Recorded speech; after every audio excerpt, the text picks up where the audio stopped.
તો part number 3 માં તમારું હાર્દિક સ્વાગત છે. બરોબર, ઉર્જાના પુનઃપ્રાપ્ત સ્ત્રોતની વાત કરીએ આપણે. ચેપ્ટર નંબર 3 ચાલુ હતું, રિન્યુએબલ સોર્સ ઓફ એનર્જી. બરાબર, તો એની અંદર આપણે જોઈએ કે પ્રવાહી પ્લેટ કલેક્ટરની વાત કરીએ, લિક્વિડ પ્લેટ કલેક્ટર. બરાબર, તેમાં તમને એની આકૃતિ આપેલી છે.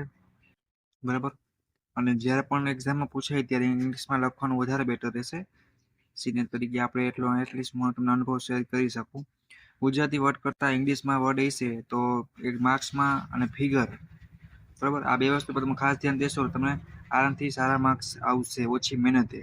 બરાબર, એવું નથી કે ગુજરાતીમાં આપણે લખી તો માર્ક્સ કપાય, પણ ઇંગ્લિશ વર્ડ હોય તો સારું રહે અને ફિગર હશે તો બેસ્ટ રહેશે, માર્ક્સમાં ઘણો ફેર પડશે. બરાબર, તો વર્કિંગ ઓફ ફ્લેટ પ્લેટ કલેક્ટરની વાત કરી તો આ કલેક્ટર ઠંડુ પાણી દાખલ થાય અને ગરમ પાણી બહાર નીકળે તેવી વ્યવસ્થા કરેલ છે. તેવી એક મેનેજમેન્ટ કરેલું છે કે ઠંડુ પાણી આપણે જાય અંદર અને બહાર કેવું નીકળે કન્વર્ટ થઈને ગરમ પાણી. બરાબર, સૂર્યના કિરણો કાચમાંથી પસાર થઈને એબ્ઝોર્બ પ્લેટ ઉપર પડે, આથી પ્લેટ ગરમ થાય. બરાબર, સૂર્યના કિરણો છે એ જ્યારે પ્લેટ ઉપર પડે ત્યારે એબ્ઝોર્બ કરે. બરાબર, અને એના પછી શું થાય કે પ્લેટ ગરમ થાય, જે તેની સાથે જોડાયેલી ટ્યુબોને ગરમ કરે. અને ટ્યુબોની અંદર શું હોય છે, ગરમ પાણી રેડી. તો ટ્યુબો ગરમ થતા તેમાંથી પસાર થતું પાણી ગરમ થાય.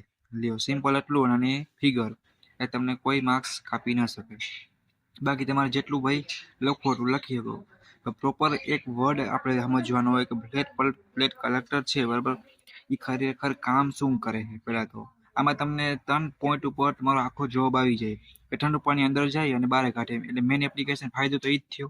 એન્જિનિયરિંગ એક એવી વસ્તુ છે કે એપ્લિકેશનના આધારે તમે સમજો ને તો વધારે તમને યાદ રહે. બરાબર, અને કઈ રીતે ગરમ થાય તમને સમજાઈ ગયું. આટલા પોઈન્ટ હોય તો તમારા અડધા માર્ક્સ તો કવર થઈ જાય. અને ફિગર લખી નાખવા, દોર નાખવાની. બરાબર, આટલું થઈ જાય. પછી તમારે આના ઉપરથી ફિગર સમજી પ્રોપર એના ઉપર તમે તમારી રીતે લખી શકો. તો એના ફાયદા શું છે કે પી અને ડિફ્યુઝ બંને પ્રકારના રિએક્શનનું તે શોષણ કરે.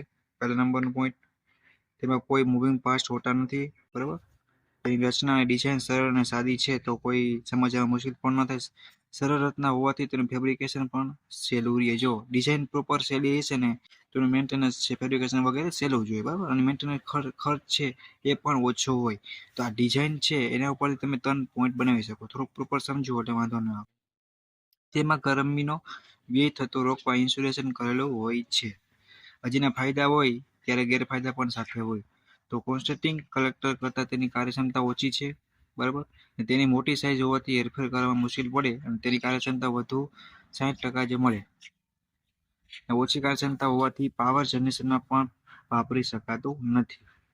બરાબર, ઉપયોગ જોઈ આપણે તો વોટર હીટિંગ માટે વપરાય, પછી આવશે કોલ્ડ સ્ટોરેજ માટે વપરાય, સ્પેસ હીટિંગ માટે વપરાય, રસોઈ પકાવવા માટે સૂર્ય કુકર તરીકે યુઝ થાય, પંપ વડે પાણી ખેંચવા માટે કૂવામાં. બરાબર, અહીંયા પણ યુઝ કરી શકાય.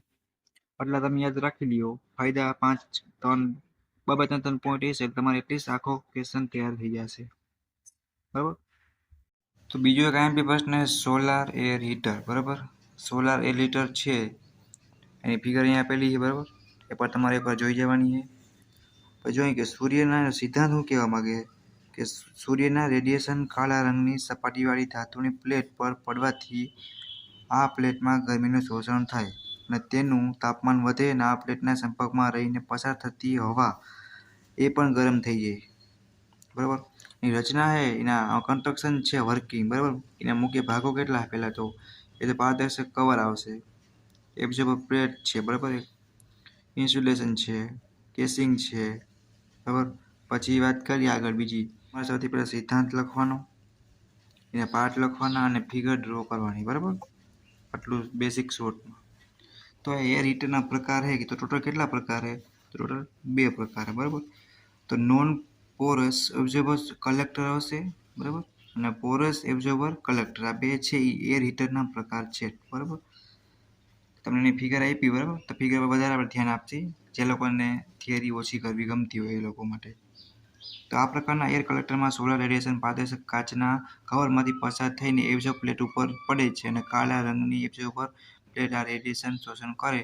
અને પ્રવાહીની સરખામણીમાં હીટ ટ્રાન્સફરનો દર ઓછો હોવાથી એર કલેક્ટરની કાર્યક્ષમતા પ્લેટ કરતાં કઈ ફ્લેટ વાપરી અહીંયા ફ્લેટ પ્લેટ કલેક્ટરથી ઓછી રહે છે અને તેની કાર્યક્ષમતા વધારવા માટે નીચેની ડિઝાઇનનો ઉપયોગ કરવામાં આવે છે, બરાબર, એર હીટર બનાવવા માટે. તો એર કલેક્ટરના ફાયદા અને ગેરફાયદાની વાત કરી તો પહેલાં આપણે ફાયદા લેશું, બરાબર. તો પ્રવાહી કલેક્ટરમાંના પાણીના દબાણ કરતાં એર કલેક્ટરમાં હવાનું દબાણ ઓછું હોય, બરાબર, પહેલું થઈ ગયું. બીજું છે પ્રવાહી લીકેજ થતાં ફ્લેટ પ્લેટ કલેક્ટર કાર્ય કરતું બંધ થાય, જ્યારે કલેક્ટર હવા લીક થતાં છતાં કાર્ય કરી શકે છે. આ એનો ફાયદો છે, બરાબર.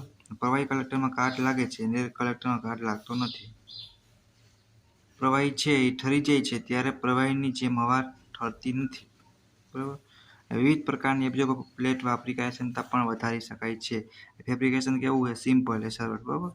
તો જેને ફાયદા હોય ને ગેરફાયદા એ પ્રમાણે પ્રવાહી માટે રાખવામાં આવતા ફ્લો પેસેજ કરતાં હવાને ફ્લો થવાના પેસેજ મોટા રાખવા પડે, બરાબર. હવા લીકેજ થતાં ઉષ્માનો વ્યય થાય છે, બરાબર. તાપમાન વધુ મળતું નથી, બરાબર, તેનો ઉપયોગ ઓછો થાય. તો સોલાર પંપ છે, એક નવો ટોપિક જ છે એની અંદર. કયો ટોપિક છે કે સોલાર પોન્ડ, બરાબર.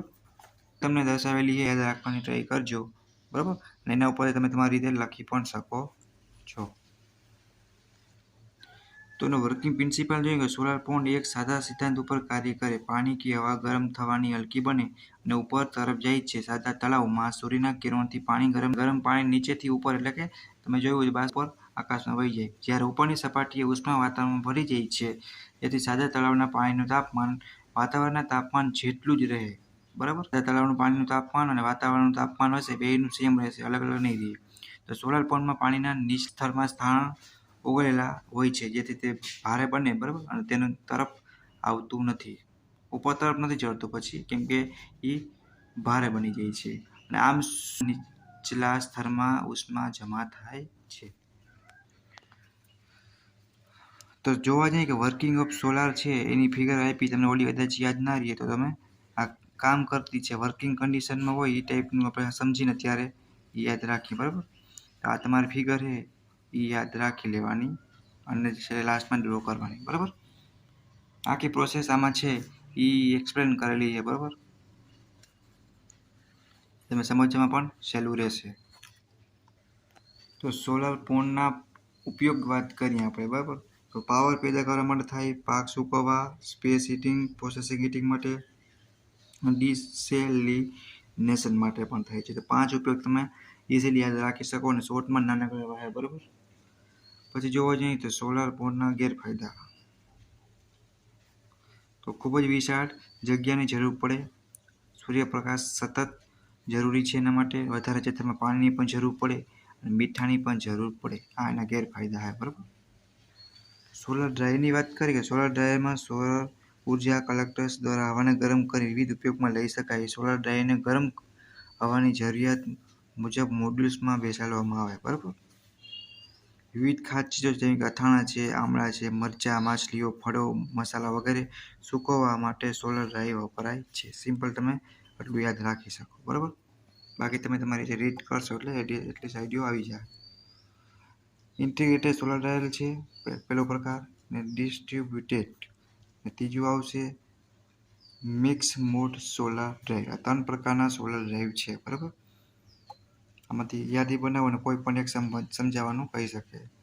તેના ઉપયોગની વાત કરી તો તમે આગળ જણાવ્યા પ્રમાણે આથરા, મરચાં, માછલી, ફળો વગેરેને સૂકવવા માટે પહેલાં ઔદ્યોગિક એકમમાં જોવા છે, ટેક્સટાઇલ છે, લાકડું, ફ્રૂટ પ્રોસેસિંગ છે, ઘણી બધી ફ્રીજમાં વસ્તુ રાખવી વગેરે, ફૂડ પ્રોસેસિંગ છે, પેપર છે, એગ્રો ઇન્ડસ્ટ્રી છે, ફાર્મા ઇન્ડસ્ટ્રી વગેરેમાં પણ યુઝ થાય છે, બરાબર.